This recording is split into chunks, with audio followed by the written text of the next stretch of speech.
¿Confiarías en un papel que define el resto de tu vida? Yo sí. De hecho, lo hice, porque nunca pensé que un simple informe, escrito por manos que ni siquiera conocía, fuera capaz de borrar 62 años de historia, como si mi vida fuera un borrador mal escrito, listo para ser arrugado y tirado. Me llamo Mercedes, pero durante mucho tiempo dejé de llamarme así, porque incluso mi nombre se convirtió en motivo de vergüenza para mis hijos, para mis vecinos, para mí misma. Viví una vida normal y honesta. Trabajé duro desde pequeña. Crié sola a mis hijos después de que su padre nos abandonara. Nunca tuve antecedentes penales, nunca me metí en problemas, nunca tuve que alzar la voz. Pero todo eso perdió su valor en cuestión de minutos, cuando alguien llamó a mi puerta y me dijo que me acusaban de un delito. Y lo más aterrador, no tenía ni idea de qué estaban hablando. Pensé que todo era un error, que solo tenía que hablar, explicar y demostrar quién era, pero nada de eso. Funcionó. Me arrastraron, me esposaron y me condenaron. No por un jurado, ni por testigos, ni por pruebas, sino por un informe técnico escrito por alguien que nunca me había visto en mi vida. Un documento frío, impreciso y manipulado que se convirtió en la sentencia más cruel que alguien puede recibir: el olvido. Y lo que vino después fue aún peor, porque no fue solo el sistema judicial el que me dio la espalda. Mis propios hijos, los que engendré, crié y defendí, empezaron a mirarme con recelo, como si fuera una carga, como si hubiera avergonzado a la familia. Pero si crees que lo peor ya pasó, espera a escuchar lo que pasó. El día que descubrí por qué, en realidad, me estaban haciendo esto, y quizás por eso estás aquí ahora, porque en algún momento de tu vida, tú también has sido juzgado sin derecho a defensa. Quizás no por un tribunal, sino por personas que deberían conocerte. Quizás has sentido el peso de una acusación injusta, un silencio desgarrador o el abandono de quienes decían amarte. Esta historia no es solo mía. Nos pertenece a todos los que hemos sido reducidos a una sentencia mal pronunciada, a un error que nunca cometimos. Y si en algún momento de este video te ves reflejado en mí, quédate. Míralo hasta el final. Dale a me gusta, suscríbete al canal y comparte, porque cuando transformamos el dolor en voz, ya nadie puede silenciar nuestra verdad. Me llamo Mercedes Herrera. Nací y viví casi toda mi vida en un barrio sencillo de Guadalajara llamado El Retiro. Era una de esas calles donde todos se conocían por su nombre, donde los vecinos aún llamaban a la puerta para pedir un vaso de azúcar y los niños jugaban hasta altas horas de la noche en la acera. Durante más de 40 años, mi vida giró en torno a la costura. Empecé con mi madre, cuando aún era demasiado pequeña para alcanzar la máquina de coser. Crecí escuchando el sonido del pedal, aprendiendo a hacer dobladillos, remendar y ajustar vestidos de fiesta para otras mujeres, con más suerte que yo. Nunca me quejé. La costura me sostuvo cuando el padre de mis hijos se fue, me dio dignidad cuando todo parecía desmoronarse y me dio paz en los días en que creía que me volvería loca por el silencio. Crié a 3 hijos, Omar, Luz y Samuel. Lo di todo por ellos, incluso cuando mi propio cuerpo pedía descanso. Me despertaba a las 5 para hacer café y cosía hasta altas horas de la noche, con los ojos ardiendo de cansancio. Era una de esas madres que ocultaban las facturas, para no preocupar a sus hijos que decían, todo está bien, incluso con el estómago vacío. Y durante mucho tiempo pensé que lo había hecho bien. Crecieron, estudiaron y siguieron su propio camino. No eran perfectos, pero eran míos, y estaba orgullosa de ellos, orgullosa de haberlo logrado sola, sin depender de nadie. Me sentía una mujer fuerte, incluso con el dolor en las piernas y las arrugas alrededor de los ojos. Los domingos, cuando venían a almorzar conmigo, me sentía viva. La casa se llenaba de voces, olor a comida y risas. Lo había esperado toda la semana. Preparaba pollo con mole, arroz con chipotle, el pastel de maíz que a Samuel le encantaba desde pequeño. Era en esos momentos que pensaba, valió la pena, valió la pena. Y entonces, en un abrir y cerrar de ojos, todo se esfumó. De repente, mis hijos dejaron de contestar mis llamadas. Los mensajes quedaron sin respuesta. Las visitas se detuvieron. Los nietos, que antes correteaban por la casa, desaparecieron como si se hubieran evaporado, y me quedé sola, con la olla llena y el corazón vacío. Pero antes de que todo se derrumbara, antes de que me llamaran criminal, antes de perder mi honor, solo era una mujer tranquila que amaba las tareas del hogar, coser, escuchar música antigua y regar las plantas. Tuve mi cuota de dolor, por supuesto, un reumatismo persistente, algunos malos recuerdos del pasado, algunos miedos que me asaltaban por la noche cuando el silencio pesaba demasiado. Pero nunca imaginé que el mayor dolor de mi vida estaba por llegar.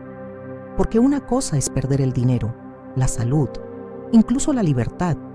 Pero cuando pierdes la mirada de tus hijos, cuando te das cuenta de que ya ni siquiera ellos creen en ti, es como si el mundo te hubiera enterrado vivo.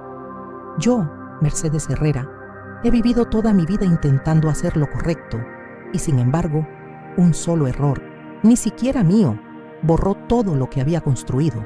Pero en aquel entonces seguía creyendo que la verdad siempre triunfa. Aún tenía fe. Simplemente no sabía que el sistema en el que confiaba sería el primero en darme la espalda. Y fue justo cuando lo necesitaba que el sistema me señaló como el culpable, sin previo aviso, sin defensa, sin lógica. A partir de ese momento, comenzó la peor etapa de mi vida. Y si creen que fue un simple malentendido, prepárense, porque lo que me hicieron no lo van a creer.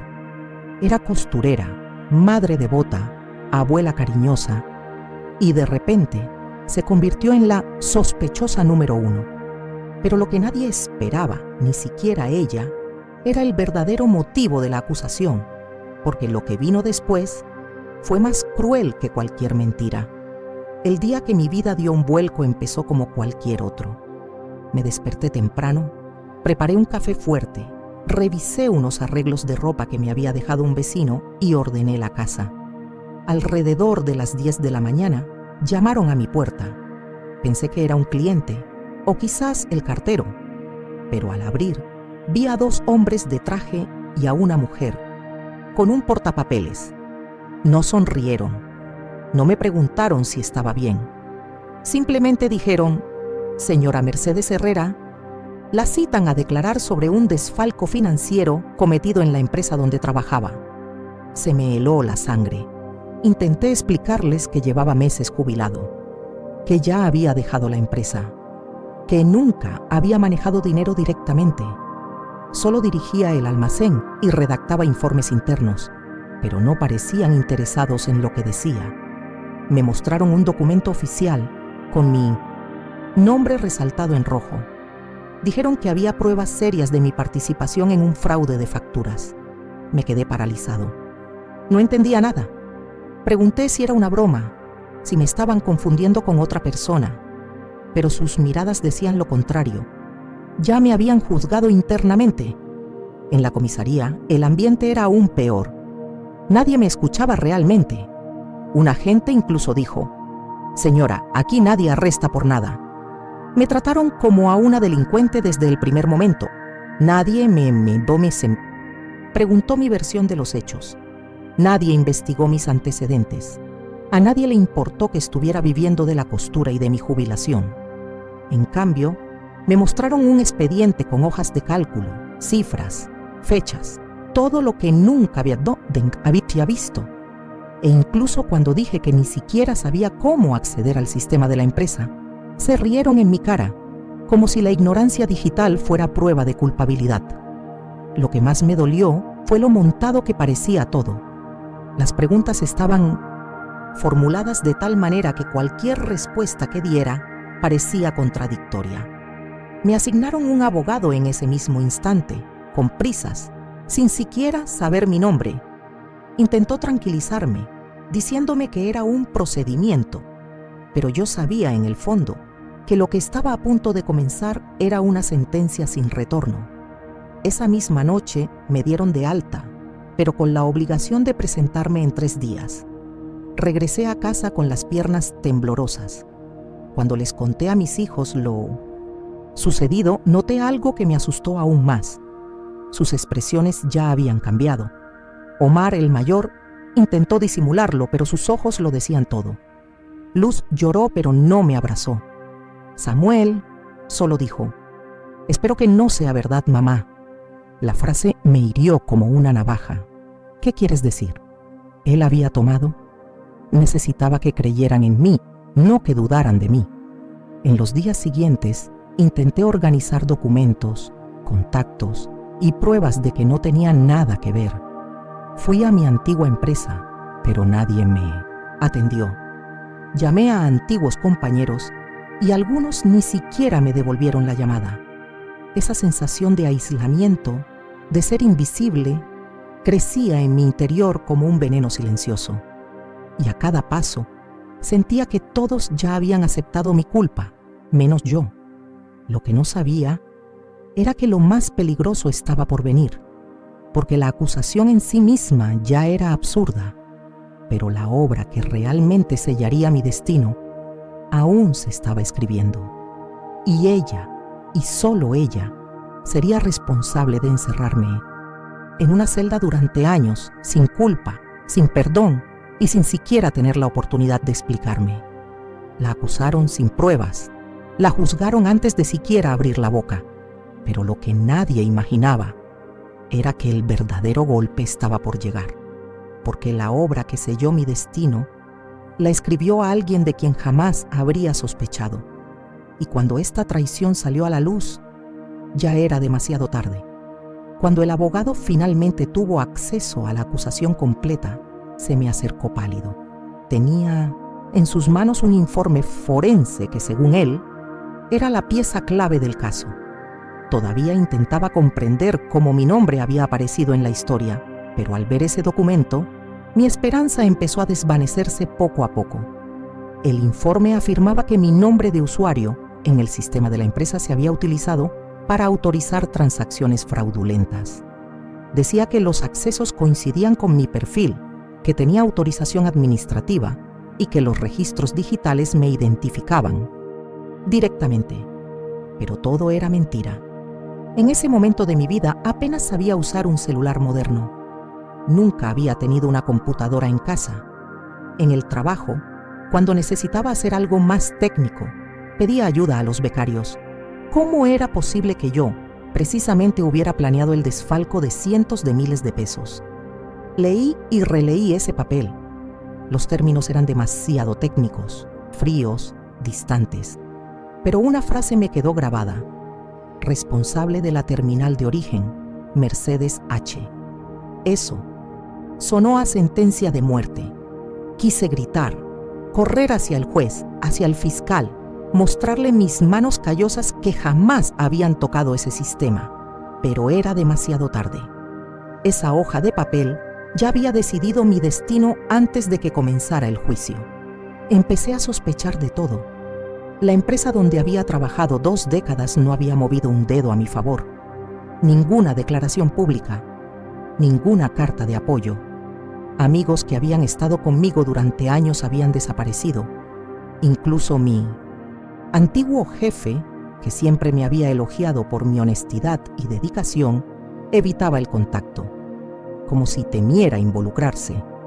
Y, poco a poco, empecé a comprender que el informe no había sido solo un error, sino una trampa, un complot deliberado para quitarse de en medio a alguien.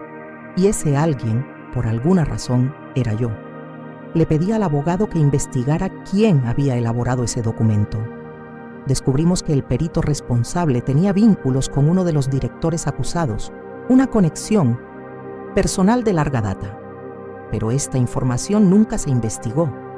El juez se negó a admitir a la defensa.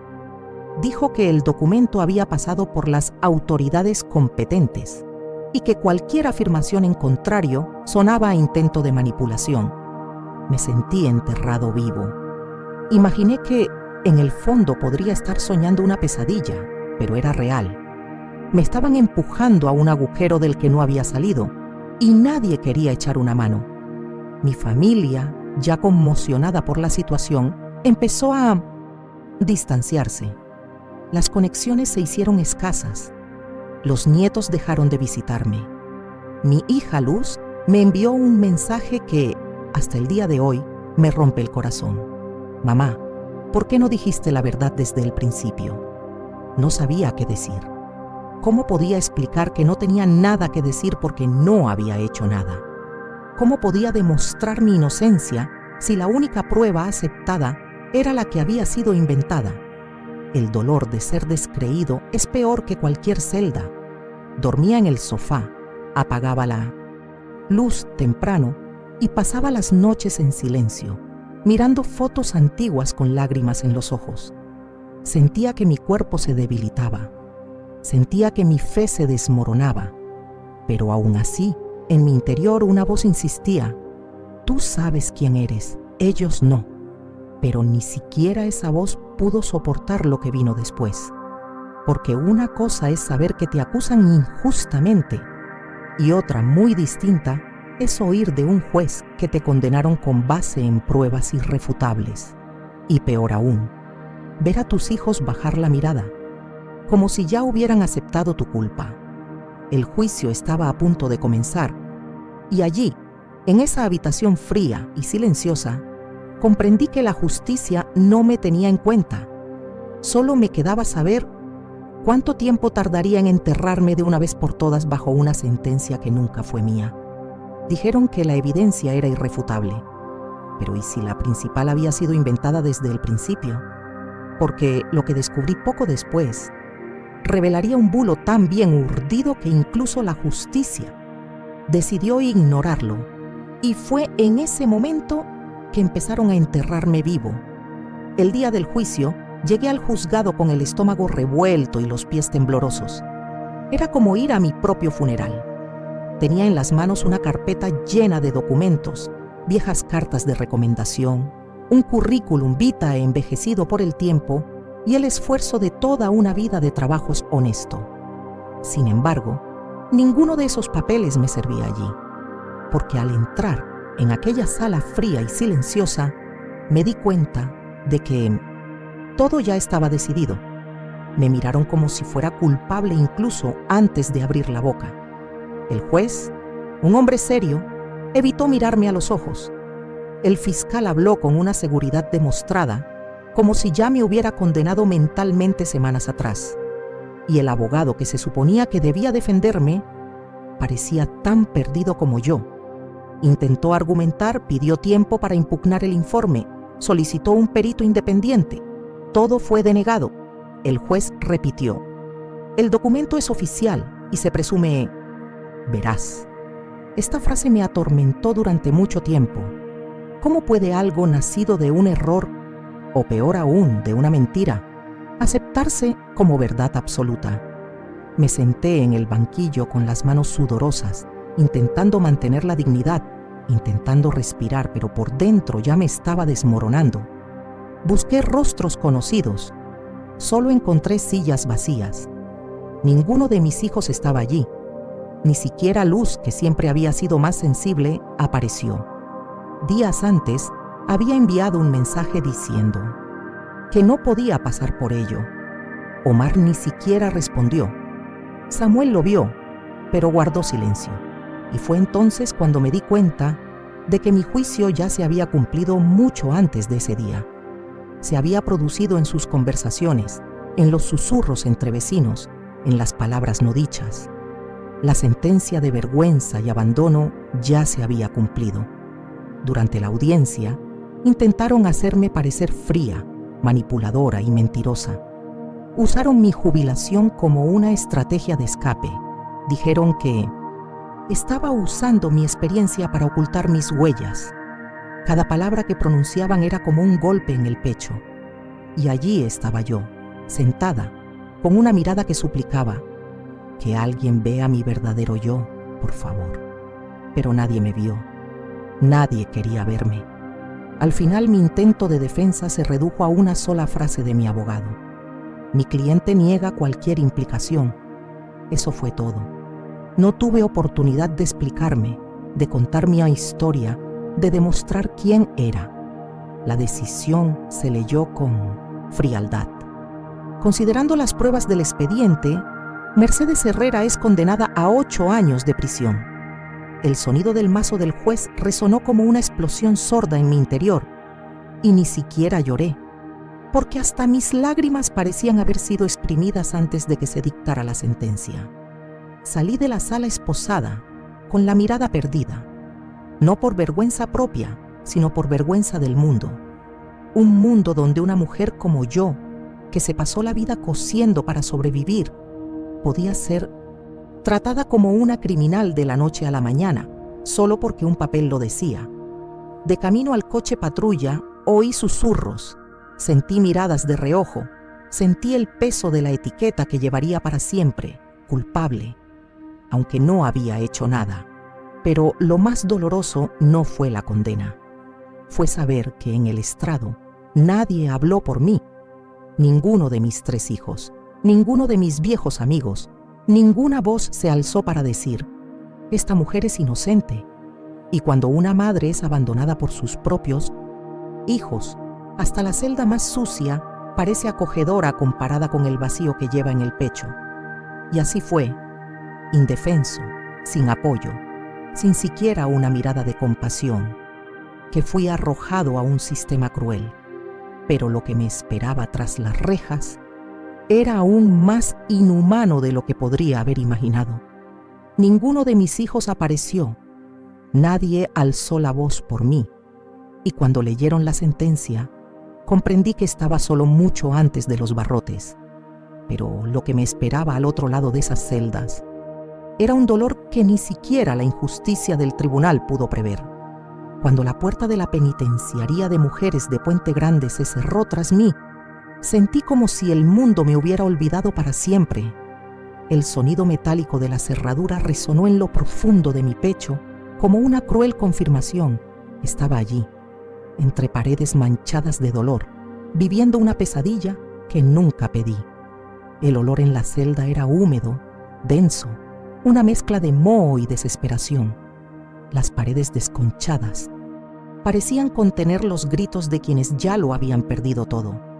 Las demás reclusas me miraban con una mezcla de desconfianza y desprecio. No había lugar para la compasión dentro. En prisión, cualquier debilidad se convierte en un blanco y cualquier bondad parece sospechosa. Me colocaron en una celda con otras 5 mujeres.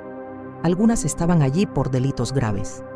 Otras, como yo, seguían esperando juicio o la revisión de sus sentencias, pero a ninguna parecía importarle. Lo que importaba allí era el instinto, sobrevivir, adaptarse, reprimir las lágrimas y no mostrar dolor. La primera noche, yací en una cama de cemento cubierta con un colchón delgado, sucio y roto. Intenté cerrar los ojos, pero el sonido de gritos, golpes en los barrotes y peleas lejanas me lo impedían. El miedo me atenazaba el cuerpo como una fiebre, y en el silencio entre gritos, lo único que oía era mi propia respiración agitada, intentando convencerme de que seguía viva. Durante los días siguientes, aprendí que las horas allí no pasaban, sino que sangraban. El desayuno se servía a las 6 de la mañana, en vasos de plástico agrietados, con un líquido tibio que llamaban café, pero que sabía a agua sucia. La comida estaba racionada, y lo que sobraba se lo llevaban los más agresivos. Quienes no se dejaban imponer pasaban hambre. Fui agredido verbalmente más de una vez por una mujer que me llamó vieja mentirosa, diciendo que todas las mujeres que entraban allí venían con la misma excusa: soy inocente. Intenté no responder. Intenté mantener la cabeza baja, pero por dentro cada insulto me carcomía como ácido. Los días eran largos, pero las noches eran una tortura. El frío era cortante, las sábanas no me cubrían ni la mitad del cuerpo. Y junto a mi cama improvisada, una mujer lloraba cada mañana, implorando perdón a sus hijos, como si alguien pudiera oírla. Era como si cada prisionera cargara con su propio infierno. El mío era más silencioso, pero no menos doloroso. Porque a diferencia de algunos otros que al menos estaban seguros de su culpa, yo cargaba con la agonía de saber que estaba allí sin haber hecho nada. Intenté escribirles cartas a mis hijos. Les escribí una a cada uno, con manos temblorosas y ojos húmedos. Les pedí que no me abandonaran, que creyeran en la madre que los crió con tanto esfuerzo, que no dejaran que un papel sucio borrara todo lo vivido. Pero los días pasaban y no llegaba respuesta. Empecé a pensar que las cartas ni siquiera habían llegado, o peor aún, que las habían leído y habían decidido no responder. Y esta falta de respuesta dolía más que cualquier bofetada. Pero algo dentro de mí aún resistía. Una chispa, un destello. Quizás era fe, quizás era terquedad, quizás era solo desesperación intentando transformarse en esperanza. Y fue esa última chispa la que me hizo levantarme en un día gris, con la cara hinchada y las manos callosas, y mirar hacia arriba con un solo pensamiento. Alguien necesita saber la verdad. Y fue justo cuando todo parecía perdido, que algo inesperado me llegó. Algo que ni los guardias, ni las rejas, ni la justicia podían controlar. Una carta. Una simple hoja doblada que contenía mucho más que palabras. Me daba la oportunidad de ser finalmente escuchado. La carta llegó silenciosa, casi tímidamente, doblada en 4 y metida bajo la puerta de mi celda. Me pareció extraña, porque allí nadie tenía motivos para escribirme nada. La recogí con cuidado, mirando a mí alrededor, temerosa de que fuera una trampa. Pero cuando la abrí y empecé a leer, me temblaron las manos. Estaba escrita con letra sencilla, sin firmar. Una mujer afirmaba haber trabajado en la misma empresa que yo y afirmaba saber la verdad tras el informe que me condenó. Al principio, pensé que era solo una provocación, pero al seguir leyendo, me di cuenta de que esta persona conocía detalles que nadie más que los involucrados podía saber. Afirmaba haber presenciado conversaciones sospechosas entre el experto responsable del informe y uno de los directores de la empresa. Dijo que una vez oyó mencionar el nombre de Mercedes con desdén, como alguien que podía asumir la culpa y no causar problemas. La carta decía que habían elegido a alguien sin dinero, sin poder, sin voz, alguien olvidado, sin protección, alguien como yo. Me quedé inmóvil durante largos minutos, aferrada a ese trozo de papel como a un mapa del infierno. Mis ojos llorosos intentaban releer las palabras mientras mi mente gritaba: «¡Alguien vio! ¡Alguien sabe!». Era la primera vez desde mi encarcelamiento que sentía que la verdad aún respiraba. Pasé el resto del día con esa carta doblada dentro de mi blusa, apretada contra el pecho, como una armadura contra todo lo que me carcomía por dentro. La semana siguiente, decidí mostrarle la carta al abogado que me visitaba mensualmente. La leyó con atención y por primera vez desde el inicio del caso, su rostro mostró una reacción que no era de aburrimiento ni formalidad. Dijo que si podíamos confirmar la veracidad de la información, podría reabrir el caso. Pero también fue claro: es una oportunidad frágil y peligrosa. Aún así, decidí seguir adelante. No tenía nada que perder. Mi libertad ya había sido arrebatada, mi dignidad pisoteada, mis lazos familiares destrozados. Lo único que me quedaba era intentar recuperar mi nombre. El abogado contactó a un periodista de investigación de un medio independiente, Ignacio Telles, quien había informado previamente sobre casos de corrupción policial en Jalisco. Le entregamos una copia de la carta, los documentos judiciales y el informe en cuestión. Ignacio fue frío y técnico, pero prometió analizarlo con detenimiento. Pasaron semanas sin noticias. Cada día era una espera angustiosa, hasta que una mañana nublada, uno de los guardias de la prisión se me acercó con expresión tensa. tiene una visita de asuntos internos. Fue en ese momento que me dio un vuelco el corazón. Ignacio había descubierto algo y había entregado la información a las autoridades. La visita duró solo 30 minutos, pero en ese tiempo, por primera vez, me escucharon de verdad. Informé de todo. Entregué la carta original. Respondí a todas las preguntas y por primera vez me di cuenta de que alguien tomaba nota de cada palabra con sincera atención. 2 semanas después, se empezó a gestar un cambio. La denuncia fue noticia en los sitios web locales. El periodista reveló conexiones sospechosas entre este experto y la gerencia de la empresa. Se designó un fiscal para revisar el caso y, ante esto, los tribunales tuvieron que actuar. Se concedió la revisión de la sentencia, pero esto no significó libertad inmediata. Simplemente significó una nueva oportunidad, y fue precisamente en esta nueva etapa cuando pensé que las cosas empezarían a mejorar, que descubrí que salir de la prisión física era solo parte de la pesadilla, porque el verdadero cautiverio me esperaba afuera. Cuando recibí la noticia de que me liberarían, no pude sonreír, no lloré, no grité. Simplemente cerré los ojos y respiré hondo como quien sale de un túnel oscuro pero sigue sin ver la luz. Tras 2 años y 4 meses tras las rejas, el tribunal reconoció inconsistencias en el proceso y mi sentencia fue revocada provisionalmente a la espera de una nueva decisión. Me dijeron que podía irme.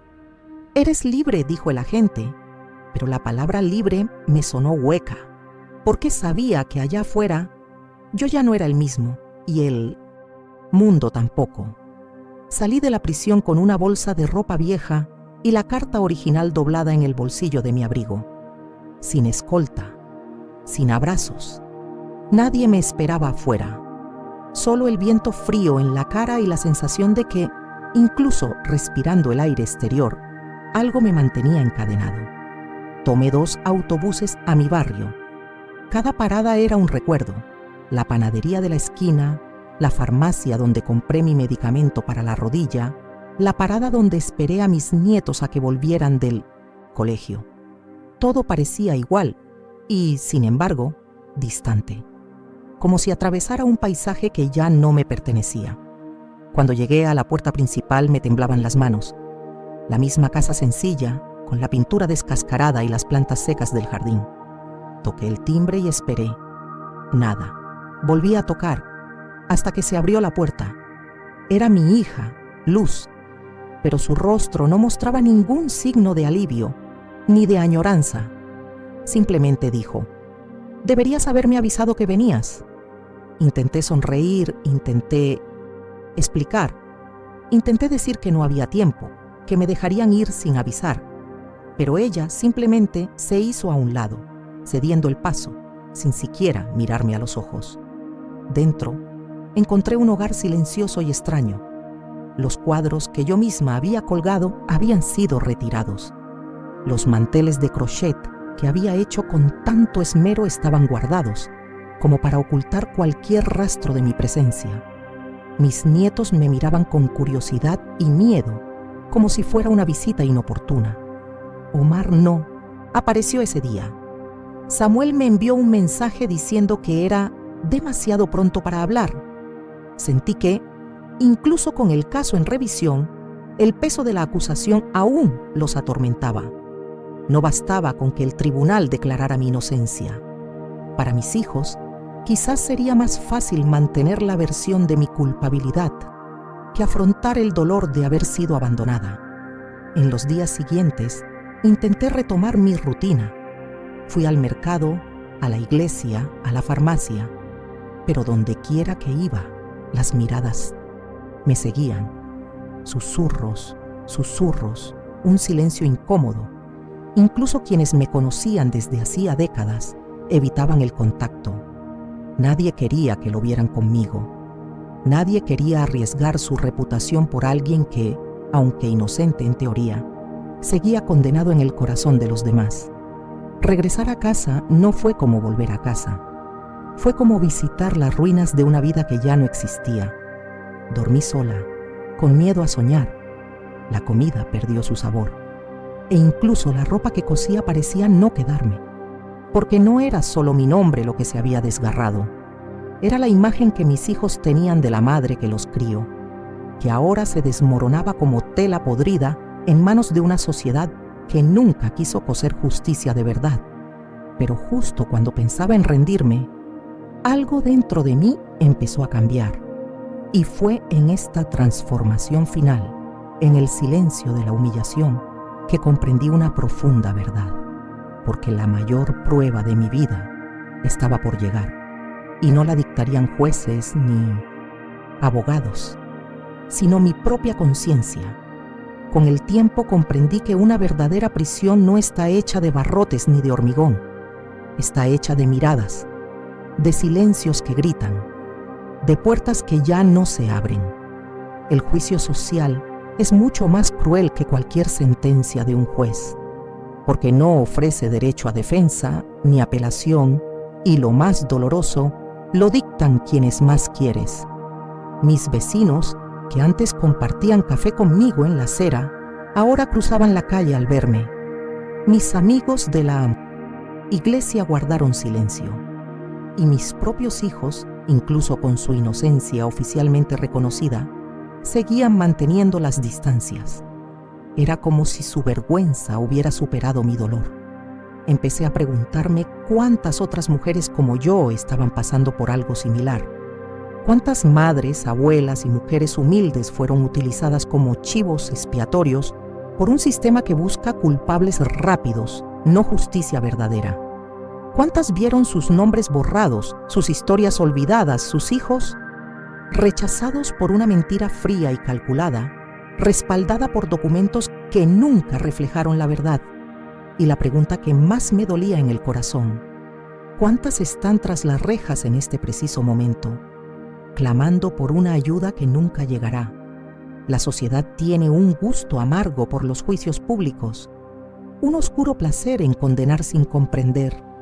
Vivimos en tiempos donde basta con un titular, un comentario malicioso o una mala interpretación, y tu reputación se destruye en segundos. La reconstrucción, si alguna vez llega, lleva años, e incluso entonces, con cicatrices visibles que nadie se molesta en ocultar. La verdad, por muy a menudo que surja, nunca borra por completo la duda sembrada en el corazón ajeno, porque los seres humanos prefieren creer en el escándalo que en la reparación. Y cuando se trata de una mujer pobre, anciana y sin voz, es más fácil creer en la culpa que en la injusticia. Si has llegado hasta aquí, necesito que me escuches con el corazón abierto, porque esta no es solo la historia de una mujer injustamente encarcelada. Es la historia de una mujer que lo perdió todo: su libertad, su respeto, su nombre y el amor de sus hijos. Pero también es la historia de alguien que, incluso tras ser aplastada por un sistema ciego y una sociedad cruel, encontró la fuerza en el silencio, en el olvido y en el dolor para levantar la cabeza y decir: sigo aquí. Durante mucho tiempo soñé con el día en que todo se aclararía. Pensé que cuando saliera a la luz la verdad, el sufrimiento desaparecería. Pero la verdad no lo cura todo, no restaura el tiempo perdido, no reconstruye los lazos rotos, no borra las palabras crueles que escuché, ni las miradas de desprecio que soporté. La verdad, cuando llega tarde, se convierte en consuelo, pero nunca en justicia completa. Y hoy llevo esta verdad conmigo como una cicatriz abierta, no para hacerme la víctima, sino para recordarme a mí misma y a quienes me escuchan que hay heridas que la justicia no puede alcanzar. Lo más duro no fue el tiempo en prisión. Fueron los días después de mi liberación, cuando me di cuenta de que el mundo exterior era tan frío como las paredes que me rodeaban. Regresé a un lugar donde ya no había espacio para mí, donde mis hijos andaban con pies de plomo a mi alrededor, donde nadie sabía con certeza si creerme o no. Y esto me hizo comprender que la verdadera condena no la dicta el juez, la dictan quienes deciden olvidarte, incluso en vida. Intenté rehacer mi rutina. Volví a coser, incluso con manos temblorosas. Horneé pasteles que nadie quería comer. Preparé almuerzos que terminaron en silencio. Visité iglesias y grupos de apoyo, pero en todas partes seguía siendo esa señora del noticiero. Intenté ignorarlo, intenté ser fuerte, pero había noches en las que solo quería desaparecer, en las que me preguntaba si había valido la pena luchar, si, al final, no habría sido más fácil aceptar la etiqueta y callar. Pero entonces recordé la carta, la que llegó, escondida, como un soplo de Dios en la celda.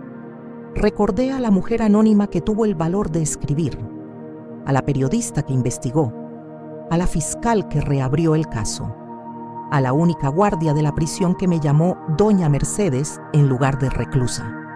Y fue gracias a estas pequeñas luces que seguía adelante, porque incluso en medio de la oscuridad más profunda, siempre habrá alguien que te escuche, siempre habrá alguien a quien quieras escuchar, y tal vez seas tú. Si me has escuchado hasta aquí, debes saber que mi voz no es solo mía. Lleva el eco de otras mujeres que viven este infierno ahora mismo. Mujeres sin nombre, sin voz, sin defensas.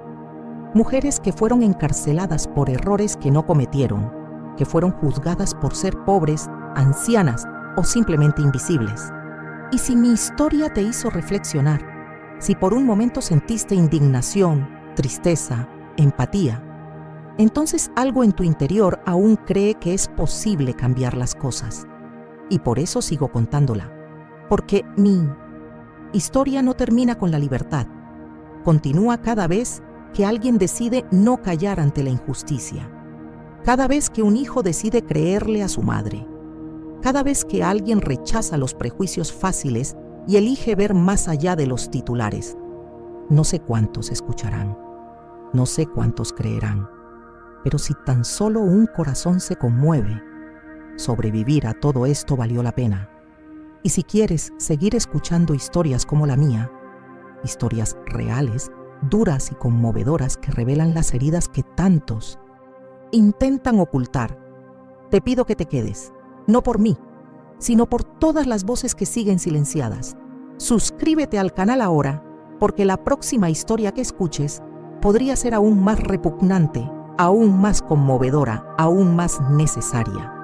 En el próximo episodio conocerás Doña Beatriz, una abuela de 68 años, fue condenada por asesinato después de que un niño, manipulado por su propio padre, la señalara durante un interrogatorio. Sin pruebas, sin investigación, basándose únicamente en el testimonio de alguien que apenas podía pronunciar su nombre, se vio arrastrada a una pesadilla de 10 años. 10 años de silencio, dolor, abandono y una revelación al final que te hará replantearte todo lo que sabes sobre lo justo y lo cruel. Si pensaste que lo que viviste conmigo hoy fue duro, espérale a escuchar lo que le hicieron, porque a veces la justicia no se equivoca por error. Se equivoca porque elige a quién pagará y casi siempre elige a los más débiles. Y nosotros somos muchos. Cierto, trabajé, crié a mis hijos, respetaba a los demás. Pero solo bastó una acusación sin fundamento, un informe falso, un juicio apresurado, y todo se vino abajo. E incluso cuando la verdad empezó a salir a la luz, era demasiado tarde para recuperarse. El dolor ya estaba instalado. La vergüenza ya se había extendido. La etiqueta de criminal ya estaba pegada. Y arrancársela era como intentar despegar pegamento seco de la piel. Siempre queda un trozo. Hoy tengo una nueva misión. Ya no se trata solo de limpiar mi nombre. Se trata de dar voz a tantas otras mujeres que nunca en This Do It Mom han sido escuchadas. Mujeres que no tienen periodista, ni abogado, ni siquiera una carta misteriosa para intentar cambiar la historia. Porque si sobreviví a todo esto, es porque Dios aún quiere que mi voz sirva de puente hacia otras voces que el mundo insiste en silenciar. Y por eso les digo, si esta historia les conmovió, esperen a escuchar lo que le pasó a Doña Beatriz, una mujer que pasó 10 años en prisión por la Mentira de un niño manipulado. No van a creer lo que le hicieron.